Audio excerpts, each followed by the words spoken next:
हाँ जी बच्चा लोग, वेरी वेरी गुड मॉर्निंग बेटा। क्या बात है बेटा, आप लोग की गुड मॉर्निंग में जोश नहीं आ रहा? चलो भाई, आई होप आप लोगों की प्रिपरेशन सारी बहुत अच्छी चल रही होगी। पहले ना बेटा, आप लोगों को मैं एमटीपी स्टार्ट करने के पहले मैं थोड़ा सा आपको ना एक पेपर पैटर्न बता देता हूं, क्योंकि ना ये सब चीजें थोड़ी सी जरूरी है दोस्त आपको अंडरस्टैंड करनी कि हमारा जो एग्जामिनेशन पैटर्न होगा वो कैसा होगा। तो आप ना पहले एक छोटा सा ऊपर हेडिंग लिखो, this will be your paper pattern. See I told you बेटा, आपका एक्सपेरिमेंटल बैच है, you know it very well, ठीक है। बट अब उन्होंने आईसीआई ने काफी चीजें क्लियर कर दी हैं कि आपका भाई साहब जो पेपर पैटर्न होगा वो कैसा होगा, ठीक है। सो आप एक बार पहले प्रॉपर एक सारा पेपर पैटर्न बना ले। देखो बच्चा, आपका जो एग्जामिनेशन होगा ना एडवांस अकाउंटिंग का, मैं डिस्कस कर रहा हूं भाई paper pattern of advance accounting. दोस्तों ये जो एडवांस अकाउंटिंग का आपका पेपर पैटर्न होगा, इसको हमेशा वो दो पार्ट्स में डिवाइड कर रहे हैं as per the new course. अच्छे से इसको नोट डाउन कर ले, as per the new course बच्चा इसको दो पार्ट्स में डिवाइड कर रहे हैं। जो पार्ट 1 होगा वो 30 मार्क्स की वेटेज वाला होगा, और पार्ट 2 70 मार्क्स की वेटेज वाला होगा भाई, राइट। जो पार्ट 1 होगा वो आपके होंगे केस स्टडी बेस्ड एमसीक्यूज। अब यहां पर आपके पास केस स्टडी बेस्ड एमसीक्यूज आएंगे और सिंपल एमसीक्यूज भी आएंगे। एक चीज याद रखना, आईसीआई ने स्पेसिफिक इंस्ट्रक्शन दिया है कि भाई साहब ये जो पार्ट 1 है ना, ये आपका एग्जाम में कंपलसरी होगा। इफ यू रिमेंबर, अगर ओल्ड सिलेबस में जाओ तो ओल्ड सिलेबस में क्या करते थे, उन लोग एक क्वेश्चन कंपलसरी करते थे, क्वेश्चन नंबर 1। अब इन्होंने क्या कर दिया भाई कि जो आपका पार्ट 1 है वो आपको अटेम्प्ट करना ही करना है, that is absolutely compulsory, 30 marks वाला जो अपना पोर्शन है। इसको वो क्या कर रहे हैं, ध्यान से देखिएगा, पूरा डिटेल में बता रहा हूं भाई। इसको ना वो आपके पास 4 हिस्सों में डिवाइड करेंगे। क्वेश्चन नंबर 1 आपके पास आएगा, क्वेश्चन नंबर 2 आएगा, क्वेश्चन नंबर 3 आएगा, और उसके बाद होगा क्वेश्चन 4, 5 और 6, ठीक है। अब जो आपके पास क्वेश्चन नंबर 1 होगा वो आपका सिंपल होगा, case study based MCQs.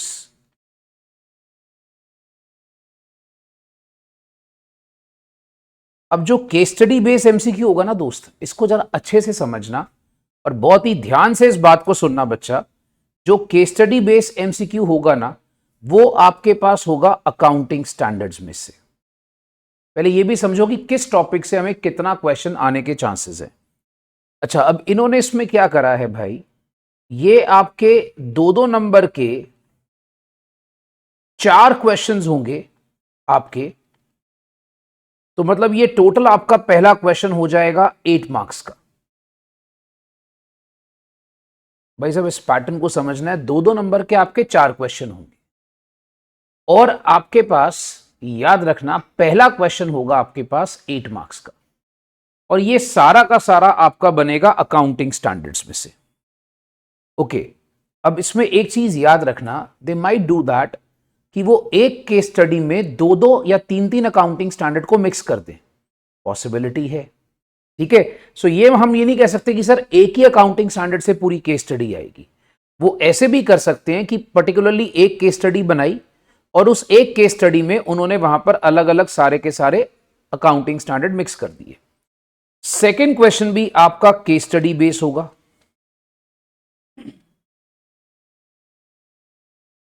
Right. अब ये भी बेसिकली अकाउंटिंग स्टैंडर्ड से होगा, और बेटा इसकी जो मार्किंग स्कीम होगी वो सेम होगी, मतलब 2-2 नंबर के एमसीक्यूज होंगे 4 क्वेश्चंस के। अच्छा, अब इसमें ना एक पॉइंट आता है, बच्चा मुझसे बोलेगा, बोलता है सर अगर 2 नंबर का एमसीक्यू होगा तो फिर हो सकता है हमें एमसीक्यू के आंसर के साथ रीजन लिखना पड़े। देखो बेटा, यहां पर ना क्वेश्चन को ध्यान से पढ़ लेना, तो मैं वैसे बता रहा हूं 95% तुम्हारे को चांस है तुम्हें रीजन लिखने को नहीं बोलेगा, मतलब you just answer the MCQ and that's your answer. आपको सिर्फ आंसर लिखना है वहां पर, मतलब अब बच्चे कुछ खुश होंगे, सर एक काम करते हैं साथ वाले से पूछ के लिख ले, यहां पर कौन से सेट आने हैं। बेटा ये ऐसी हरकतें नहीं हम सोच के जा रहे हैं एग्जाम में। याद रखना ये जो दोनों क्वेश्चंस आपके पास आ रहे हैं ना, ये आपके सिर्फ आंसर लिखने वाले होंगे। मतलब आपको एक कितना अच्छा एडवांटेज है, आपको एक एमसीक्यू का 2 नंबर मिल रहा है, नेगेटिव मार्किंग भी नहीं है, पॉइंट समझो, नेगेटिव मार्किंग भी नहीं है, और आपको लाइक वहां पर सिर्फ आंसर लिखना है। बट एक बार क्वेश्चन ध्यान से पढ़ लेना, कई बार हो सकता है गिव रीजन लिखा हो, अगर गिव रीजन लिखा होगा तो फिर रीजन लिखना, अदरवाइज सिर्फ आंसर लिख के छोड़ सकते हो आप इसको। Is this clear? ठीक है। अब जो क्वेश्चन 3 होगा ना, वो आपके पास एक प्रैक्टिकल चैप्टर का हो सकता है। जैसे सपोज कर लो फॉर एग्जांपल बायबैक का आ गया, या अमैल्गमेशन का आ गया, या ऑल्टरेशन का कोई क्वेश्चन आ गया, तो ये बेसिकली क्वेश्चन 3 आपका प्रैक्टिकल चैप्टर का होगा। बट ये प्रैक्टिकल चैप्टर बेस्ड एमसीक्यूज हो सकते हैं। एंड दोस्तों इसका भी मार्किंग स्कीम सेम रहेगा, मतलब 2-2 नंबर के 4 एमसीक्यूज। तो कहने का मतलब 8 मार्क्स ईच। तो ये जो पहले 3 क्वेश्चन है बेटा, ये 24 मार्क्स आपके कवर कर जाएंगे। समझ गए? अच्छा, अब इसमें ना एक वाइस वर्सा भी वो ट्रेंड फॉलो कर सकता है।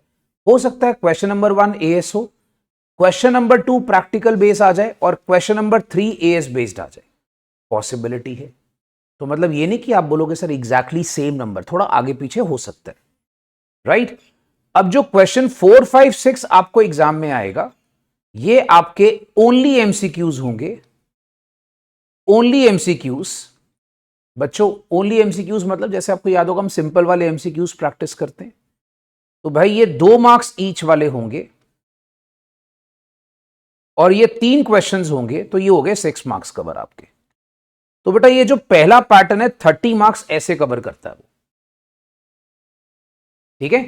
एंड प्लीज ध्यान से केस स्टडी को पढ़ना है। और आपको एक बात बताऊं, यहां पर आपकी स्कोरिंग अपॉर्चुनिटी बहुत बढ़ जाती है। अब यहां पर आपका क्या चीज काउंट करेगा? आपका रीडिंग क्वालिटी।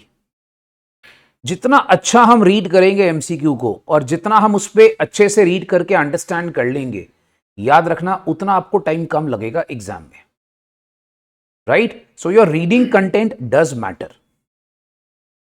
इसके बाद दोस्त आपके पास आते हैं हम सेकेंड वाले पार्ट पे। Moving on to part 2।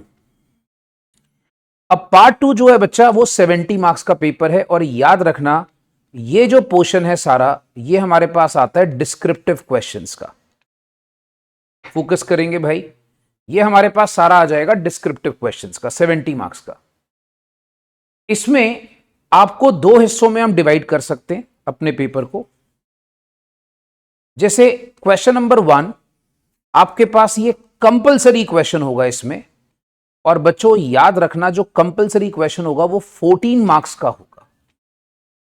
अब देखो आपको समझ में आना चाहिए 70 कैसे कवर करेंगे, 5 क्वेश्चन 14-14 नंबर के।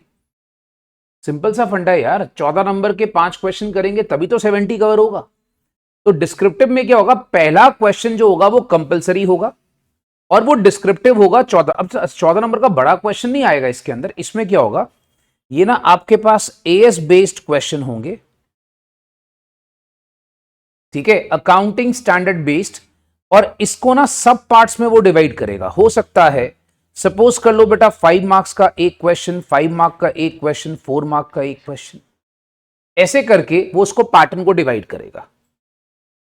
आर यू अंडरस्टैंडिंग बच्चा? ठीक है।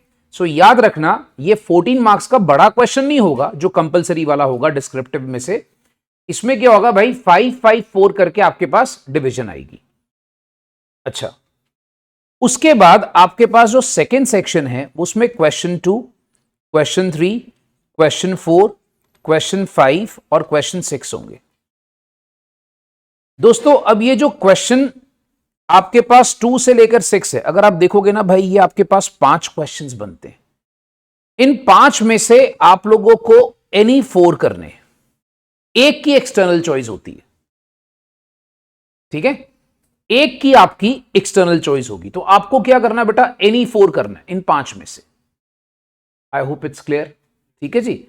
अब ये जो आपके पास क्वेश्चन आएंगे ना, ये जो क्वेश्चंस होंगे 2 से लेके 6, ये आपके जो प्रैक्टिकल मॉड्यूल 3 नहीं है अपना आईसीआई बुक का मॉड्यूल 3, उसमें से मैक्सिमम पोर्शन कवर करेगा।